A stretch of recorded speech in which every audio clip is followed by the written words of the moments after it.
My lords, a significant part of any well-managed empire's commitments is conducting diplomatic relations and/or espionage on other empires. Therefore, in this report, I shall rank every empire type we are aware of by how pleasant or unpleasant they are to have as neighbours. And I'll begin with the hegemonic imperialists. This empire type considers themselves the rightful rulers of the galaxy and will attempt to expand their empire by any means possible. These imperialists tend to be either fanatics or a mix of authoritarian, militaristic, or xenophobic, but they are never pacifists. It is not uncommon to see them as barbaric despoilers. An example of an empire displaying this personality would be the Zanzid Zuranity, a fairly unpleasant empire who subjugated and enslaved a sentient but somewhat dumb species before they had even left their own atmosphere. The Zanzid now continue this mindset on the galactic stage. Hegemonic imperialists look to enslave aliens and robots, invade primitives, and generally dominate the galaxy. They have increased aggressiveness, border friction, and spend far more on military than your average empire. They design their ships in a fairly balanced manner, opting for a 50-50 shield to armor ratio, but strongly favour energy weapons and corvette-class vessels. These empires are obviously rather unfriendly. They do not seek to befriend you and will subjugate and enslave you where possible. Thus, they are bad neighbours. Next, we have Federation builders. Federation builders consider all sentient life to have value and will seek to form a strong federation to protect themselves and other empires from expansionistic empires, such as the imperialist that we just discussed. This empire type is typically fanatically egalitarian or xenophilic, with a mix of pacifist or materialist, but never authoritarian, militarist, or xenophobic. A good example of a federation builder would be the United Nations of Earth. The UNE are descendants of Earth, like us, although clearly they went down a different path. Federation builders are largely non-aggressive with little to no border friction. They set up their ships with a heavy shield preference, 0.6 to 0.3 shield to armor ratio, with a hull component thrown in for good measure. They prefer to use energy weapons and somewhat oddly favour destroyers over other ship classes. Not remotely surprising is that Federation builders give full citizenship to all species and provide robotic life with citizen rights. Furthermore, they will not engage with pre-FTL species unless they have reached the machine age, at which point they will offer to enlighten them. Federation builders are largely non-aggressive, peaceful empires keen to bring you into their idea of a galactic union. I would suggest that these make them good neighbours, at least as far as the galactic standard goes. Next, we have evangelizing zealots. These fanatic spiritualists will seek to spread their faith across the galaxy, and are not above using military might to force others to accept their beliefs. An example zealot empire would be the Kingdom of Yondarum, an avian species with old traditions. We have no intel on their specific beliefs or traditions, but they will attempt to force their ways upon us if they sense weakness. Zealots are unsurprisingly aggressive empires. They're often fanatically spiritualistic and pair this with authoritarian, militaristic, or xenophobia. Interestingly, there is a trend for them also to have the species trait of charismatic. Zealots are hyper-aggressive and spend more on military and colonization efforts than other empires, and they are far less likely to initiate friendly trade.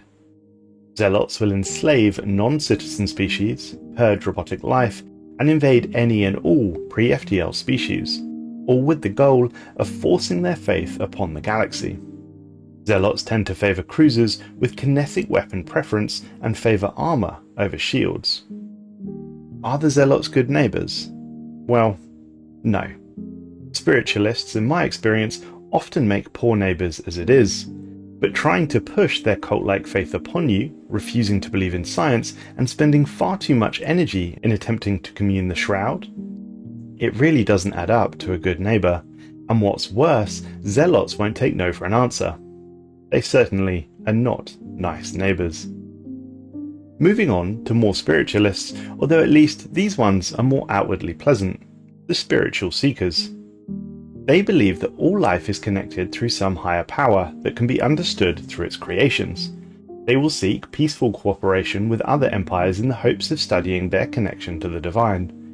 An example of a Seeker empire would be the Sunbuilt Uplifters, individualistic machines who, if you can believe it, are programmed to entertain and uplift species throughout the galaxy. They are sort of like service robots, but are led by an imperial government. It's rather odd, if you ask me. The Glebzig Foundation also fits this empire type. Seekers are potentially the least threatening neighbour that we've come across in the galaxy. They are, by all reports, quite pathetic. Seekers will basically never attack another empire. They are almost exclusively xenophilic and pacifistic. They spend approximately 20% less than other empires on defense, having an energy weapon and cruiser preference.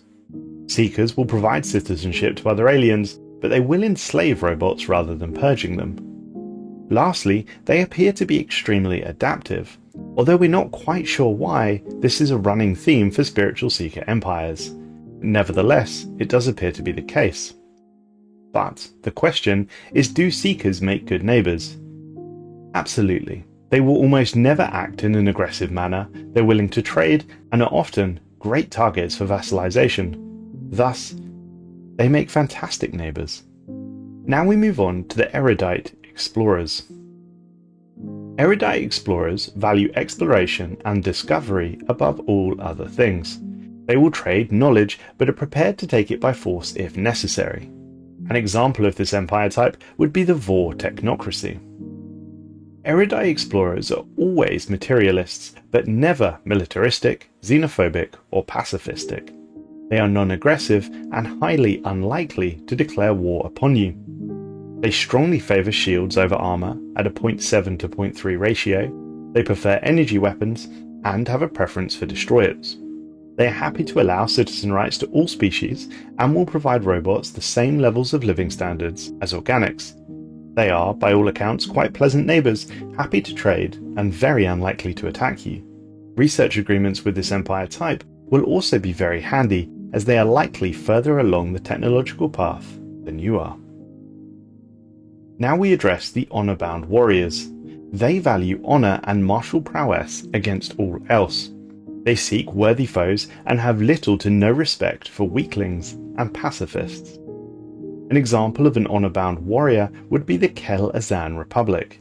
Of all the empires we've covered so far, they are the most aggressive, even more so than the Zealots.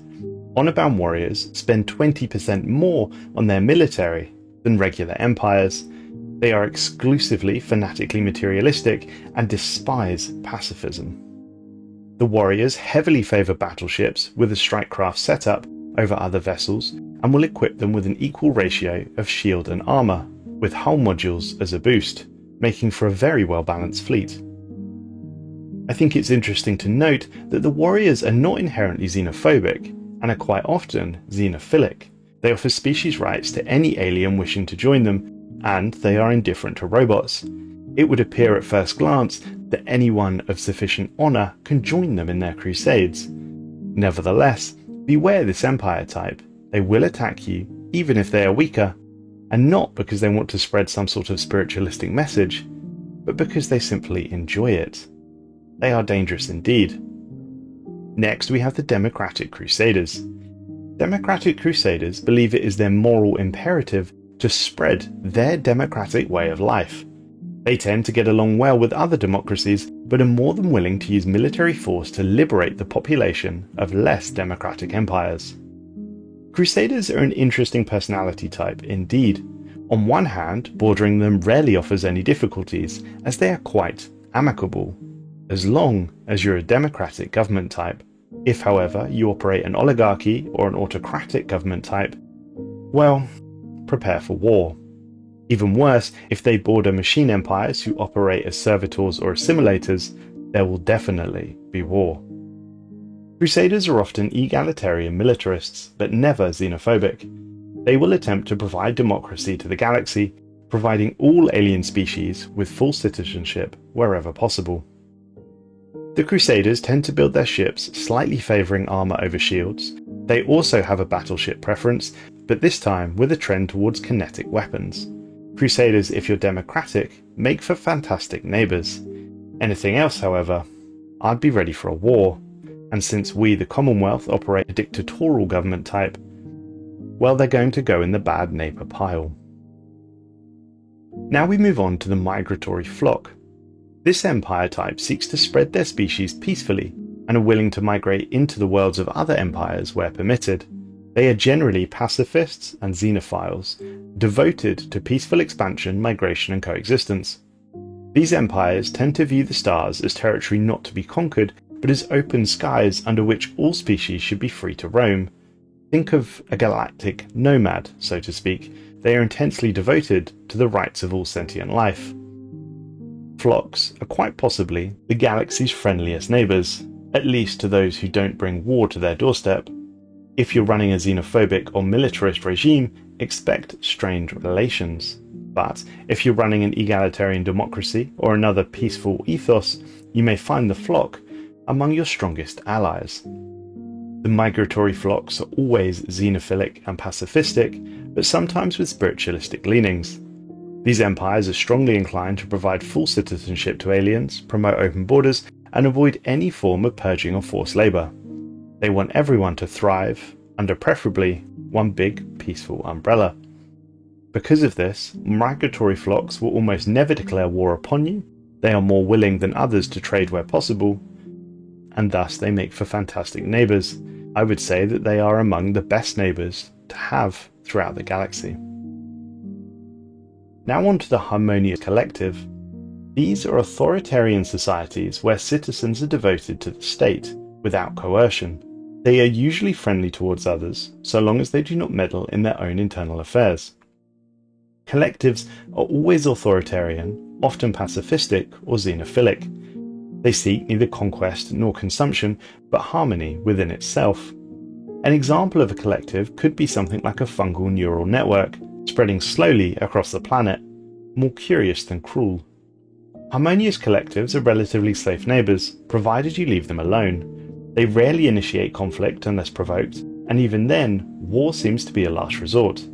In terms of military design, harmonious collectives favour armour-heavy ships with a strong focus on guided weapons, and they appear to be quite fond of building fleets of frigates. As stated, collectives are unlikely to attack you unless provoked. The one caveat is that they are keen on expanding quickly. Clashes over habitable planets are likely, but despite that, they still make excellent neighbours. Now we touch on xenophobic isolationists. Xenophobic isolationists want nothing to do with you, or anyone else for that matter. These empires are exclusively inward perfectionists. They believe in absolute sovereignty, cultural purity, and a hard border policy that ensures alien influence never seeps into their domain. They are not interested in diplomacy, alliances, or the galactic community. They simply want to be left alone. Ethically, they're always xenophobic, and this is usually paired with pacifism. Isolationists may permit internal slavery or caste systems, but are fiercely opposed to external influence. They will never give aliens equal rights, and will often purge aliens that fall into their grasp. Their military focus is strictly defensive. They favour shield-heavy ships at a 0.6 ratio.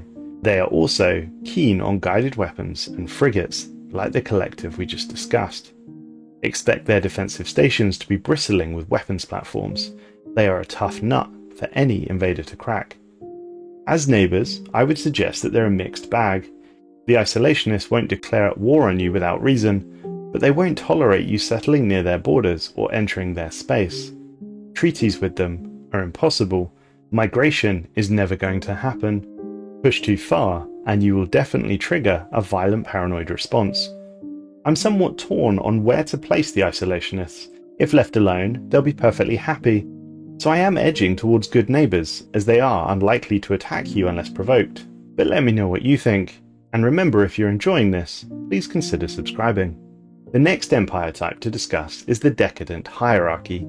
These are isolationist slave societies focused on maintaining a rigid way of life without expanding. The Decadent Hierarchy is an authoritarian regime built on a rigid class structure. indulgent elites and the ruthless exploitation of those beneath them. These empires see themselves as naturally superior. They are destined to rule while those beneath them serve. Think of a gilded palace floating above a slave pit, where nobles debate philosophy while the lower class toil to maintain the system. Diplomatically, these people are prickly. They can get along with other slaver regimes, but will clash hard with egalitarian spiritualists and especially xenophiles. The hierarchy has no interest in equality, freedom, or diversity. They view those as threats to their stability, and if you oppose their values, expect distrust and a potential war. Slavery in this empire is not only permitted, it's expected. Aliens, even lower-class citizens within their own species, are often subjected to forced labour or restricted rights. This caste system reinforces their decadent lifestyle at the top. Militarily, they lean towards shielded ships and kinetic weapons. And interestingly, this set of slavers are not really outwardly aggressive. They are more sneaky, waiting for the right moment to strike. They're not the worst neighbours to have, despite their clearly questionable practices. Given that we, the Commonwealth, are generally indifferent to the fate of aliens, I see no good reason not to label these as good neighbours. But do keep an eye on them. If they sense sufficient weakness, they will strike. Slaving. Next up, we have the peaceful traders. Perhaps of all of the empire descriptions, arguably the most pleasant at this stage. Peaceful traders are galactic merchants. They value commerce, stability, and mutual benefit over conquest or ideology. Their primary goal is not domination, it's profit. To these empires, every alien is a potential business partner, and every planet a market waiting to open. Imagine a powerful trade consortium with fleets of freighters instead of battleships, spreading influence through wealth but not war. Ethically, peaceful traders are normally pacifists and xenophiles. They embrace diversity, promote free migration, and avoid conflict wherever possible. Peaceful traders will never purge or enslave aliens, and they'll always prioritize their economy, trade routes, and diplomatic ventures. In terms of a military, they prefer shield-heavy ships with a tendency to build destroyers. Their fleets, remember, are not designed for conquest, they're more defensive, deterrent tools meant to protect what they've built. As neighbours, they're among the safest you can have. They will rarely go to war unless provoked, and are quick to offer trade deals, commercial pacts, and research agreements. They get along best with egalitarians, materialists, and xenophiles, but really anyone who respects free exchange and open borders. Thus they clearly go in the good neighbour pile. Ruthless capitalists are next. An example of these would be the Hazorian Syndicate. Ruthless capitalists are empires driven by unchecked ambition, profit, and corporate dominance. They believe that wealth is power, and power is to be used. They are not gentle traders either. They are cutthroat industrialists, willing to exploit planets, people, and political loopholes to get ahead. Picture a galaxy-spanning megacorp that sees an entire civilization as a market. They're diplomatically flexible as long as there's money to be made. They'll happily trade with authoritarian regimes and democracies alike, and don't expect moral consistency. Egalitarian empires may balk at their ethics, while pacifists will find their corporate wars distasteful. But if you can offer credits and resources, the capitalists might be your best business partner, or perhaps your worst buyout. Ethically, they tend towards authoritarian materialists, but they are never xenophilic or pacifistic. Depending on how they want to manage their workforce, slavery, exploitation, and population controls are all tools to maximize efficiency. Militarily, ruthless capitalists favor shield-heavy ships with strong emphasis on kinetic weapons, and their fleets are often built around corvettes. They are somewhat amusingly not very brave, only making aggressive actions if they are very confident of victory. Thus, ruthless capitalists make for fairly indifferent neighbours. The caveat to this is if they also happen to be criminal megacorps, in which case they make for very bad neighbours indeed. I should note, one of my diplomatic officers has labelled these empires as the Ferengi, which appears to be a loose slur. based on an old Earth entertainment show. Next up, we have the fanatic befrienders. These are highly friendly, but lonely, and they will attempt to make friends by any means necessary. Amusingly, this befriender personality type appears to be entirely unique to the Blorg. The Blorg are not just open to friendship, they view isolation as a moral failing, and pacifism as a call to action. Everyone deserves a friend, and if you refuse their hand, they'll offer it, again and again. Militarily, they lean on shield-heavy ships with energy weapons, and interestingly, never suffer any ill feelings of border friction. They spend a significant amount of their economy on their military, for it is required in order to befriend the galaxy. As we understand it, in their distant past, the Blorg were living alone in the vast jungles of their tropical homeworld. They lived in this unusual state of isolation and appear to have been the only race to evolve on their world, the remaining life being plant only and not sentient. However, rather than displaying traits of xenophobia, the Blorg developed this uncontrollable desire to befriend, and apparently this was not an exclusive befriendship of their own species. They longed for social contact even before they gained any level of technology. Eventually, the Blorg advanced into an industrial revolution. One of their products that came out of this was radio. At first, the Blorg used the device to communicate and entertain, but on one fateful day, as we now understand it's a national holiday on Blorg, they picked up the radio waves from another world. This would change Blorg society, whereby previously they had been developing relatively slowly technologically. Their output skyrocketed.